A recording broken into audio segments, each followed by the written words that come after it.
Hello everyone, आज है 20 फरवरी और आज इस वीडियो में हम बात करेंगे वोडाफोन आइडिया के बारे में। वोडाफोन आइडिया देखो कुछ खास परफॉर्मेंस नहीं दिखा पा रहा है ये लंबे समय से, और न्यूज़ का बहुत ही ज़्यादा इम्पैक्ट इसके ऊपर देखने को मिलता है। कोई अच्छी न्यूज़ आ गई दौड़ गया, खराब न्यूज़ आई टूट गया। ये फंडामेंटल्स इतने अच्छे नहीं हैं इस कंपनी के, और जिस तरीके की कंपटीशन इनको मिल रही है जियो और एयरटेल से, वो भी बहुत बड़ी है। उनके सामने टिकना थोड़ा सा मुश्किल हो रहा है। डे बाय डे इनके सब्सक्राइबर्स भी कम हो रहे हैं। वीडियो में हम बहुत सारी चीज़ें हैं उसके बारे में डिस्कस करेंगे कि वोडाफोन आइडिया आखिर कर क्या रहा है और क्या हो सकता है फ्यूचर में इसको लेकर। तो वीडियो को शुरू करूं उससे पहले अगर आपने अभी तक चैनल को सब्सक्राइब नहीं किया है तो प्लीज़ अभी इसे सब्सक्राइब कर लीजिए, क्योंकि आगे भी बहुत सारे वीडियोस हैं जो आपको काफ़ी ज़्यादा हेल्प करेंगे। तो वोडाफोन आइडिया का जो शेयर है ये 10 रुपये 65 पैसे के आसपास ट्रेड कर रहा है।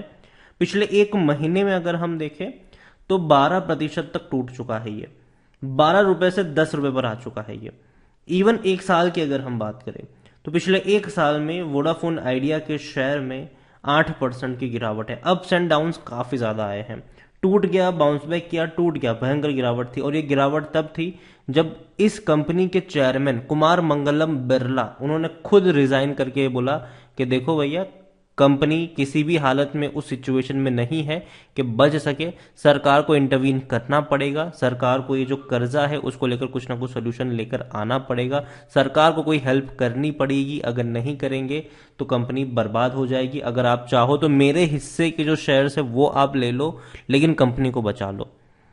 तो जाहिर सी बात है उनके स्टेटमेंट के चलते, उनके रेजिग्नेशन के चलते एक झटके में शेयर टूटा, लेकिन दोबारा बाउंस बैक यहां पर देखने को मिल भी गया, क्योंकि एक्सपेक्ट ये किया जा रहा था कि सरकार कोई ना कोई इमीडिएट हेल्प जरूर करेगी इस कंपनी को।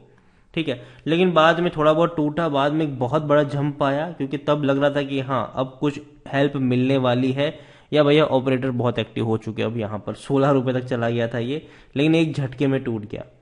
सबसे बड़ी वजह यह थी कि अनाउंस किया था कि देखो सरकार को कर्जा तो चुकाना ही है, अब सरकार कर्जा माफ नहीं करने वाली है। ठीक है, तो सरकार ने बोला कि ठीक है भैया, कर्जा तो हम आपसे लेकर ही रहेंगे, लेकिन जो पैसा आप चुका नहीं सकते हो हम इक्विटी ले लेते हैं। तो वोडाफोन आइडिया, और देखो ये ऑफर सरकार ने और भी टेलीकॉम कंपनियों को दिया था, लेकिन वोडाफोन आइडिया एक लौती कंपनी है जिन्होंने इनका ऑफर एक्सेप्ट किया।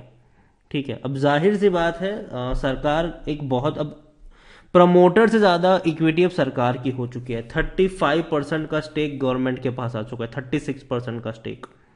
तो अब समझो कि कितना इन्फ्यूजन हुआ है इक्विटी का। तो वैल्यू डेफिनेटली टूटेगी, खराब होगी, और वही देखने को मिला, और शेयर टूट के बिखर गया यहां से, और अभी भी वो ऊपर उठ नहीं पाया है। बहुत ज्यादा इक्विटी डाइल्यूशन भी हुआ है। और देखो कुछ और चीजें भी है कि Vodafone idea promoter disappointing investors, मतलब इन्वेस्टर को डिसअपॉइंट किया है इस कंपनी के प्रमोटर ने। क्यों क्यों तो उसकी सबसे बड़ी वजह यह है कि Vodafone Idea VI promoters including Aditya Birla group and Vodafone group PLC of United Kingdom were expected to infuse capital in the company. देखो पिछले काफी समय से चर्चा हो रही थी कि प्रमोटर जो है वो यहां पर कैपिटल इन्फ्यूज करेंगे करेंगे करेंगे करेंगे। हाउएवर मंथ्स हैव गॉन, कई महीने बीत गए, and not a single promoter have infuse any capital in this company. देखो, और दिक्कत की बात एक और ये भी है कि कोई और नया इन्वेस्टमेंट भी ये लोग लेकर नहीं आ पा रहे हैं। तो ये दिक्कत की बात है, और ये एक डिसअपॉइंटिंग मैटर है इन्वेस्टर्स के लिए, जो प्रेजेंट इन्वेस्टर्स है। ये देखो प्रमोटर तो अपने जेब से पैसा निकालने को तैयार है नहीं यहाँ पर। ठीक है, हालांकि प्रॉमिस कर रहे हैं, प्रॉमिस प्रमोटर कई बार प्रॉमिस कर चुके हैं कि हम इतना पैसा इन्फ्यूज करेंगे, इतना पैसा इन्फ्यूज करेंगे, लेकिन अभी तक किया नहीं है। दूसरी तरफ ये भी है कि not able to secure investment from any outside investors. So this is not a good sign for upcoming 5G spectrum auction. देखो आने वाले समय में 5G को लेकर स्पेक्ट्रम का जो ऑक्शंस है वो होने वाले हैं, और भैया हजारों करोड़ों रुपए चुकाने पड़ते हैं आपको उस ऑक्शंस को लेकर, आपको 5G स्पेक्ट्रम के लिए। और वोडाफोन आइडिया उस सिचुएशन में है कि भैया वो पैसा चुकाकर 5G स्पेक्ट्रम खरीद सके, वो एक सबसे बड़ा क्वेश्चन है। दूसरी तरफ जियो और एयरटेल दोनों बड़े पॉकेट के साथ बैठे हुए हैं, वो तो भैया खरीद लेंगे। ठीक है, लेकिन वोडाफोन आइडिया के लिए दिक्कत होने वाली है। इनके पास इतना पैसा नहीं था कि ये सरकार को थोड़ा सा भी पैसा चुकाकर अपनी इक्विटी को बचा सके। और सबसे बड़ी दिक्कत यह है कि ना इसके प्रमोटर पैसा डालने को तैयार है, ना ही ये आउटसाइड इन्वेस्टर्स को लेकर आने में सक्षम है। तो ये दिक्कतें हैं इनके सामने, और ये देखने को मिलेगी जब 5G स्पेक्ट्रम का ऑक्शंस होगा यहाँ पर। देखिए, during the spectrum auction the telecom operator will require thousands of crore for upfront payment. देखिए, आपको हाथों हाथ पेमेंट करना पड़ेगा डिपार्टमेंट ऑफ टेलीकम्युनिकेशन को।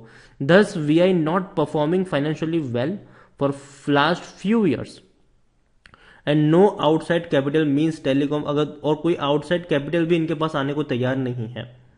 Few months are still left for the spectrum auction, so VI would be sitting fingers crossed about getting an investors or multiple investors on board. This is not just about spectrum auction, though VI won't be able to increase its capex level.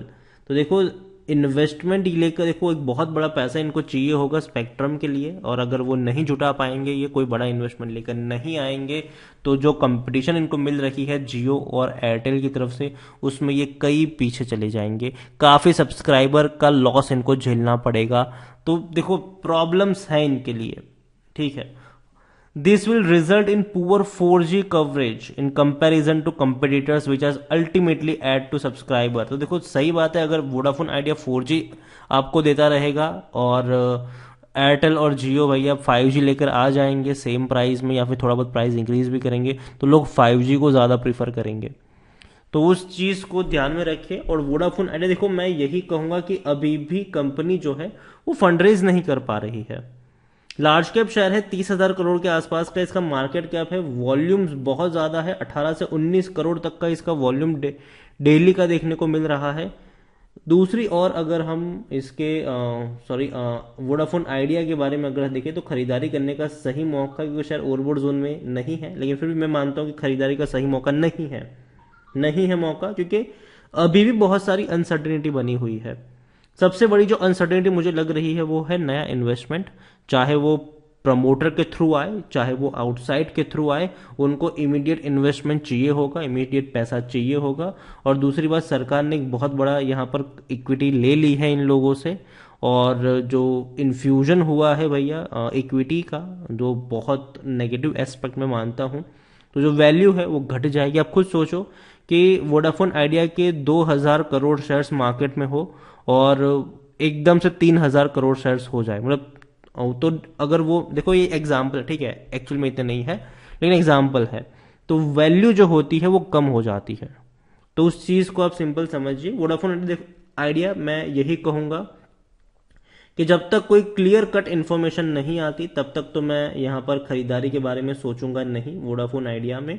और जहां तक बात है buying को लेकर, तो देखो इससे पहले भी 9 साढ़े 9 से यहाँ पर तेजी आई जरूर है, और इससे पहले भी 8 रुपए तक का भी एक 7 रुपए 8 रुपए का भी एक लेवल है जो वहां से तेजी देखने को मिलती है।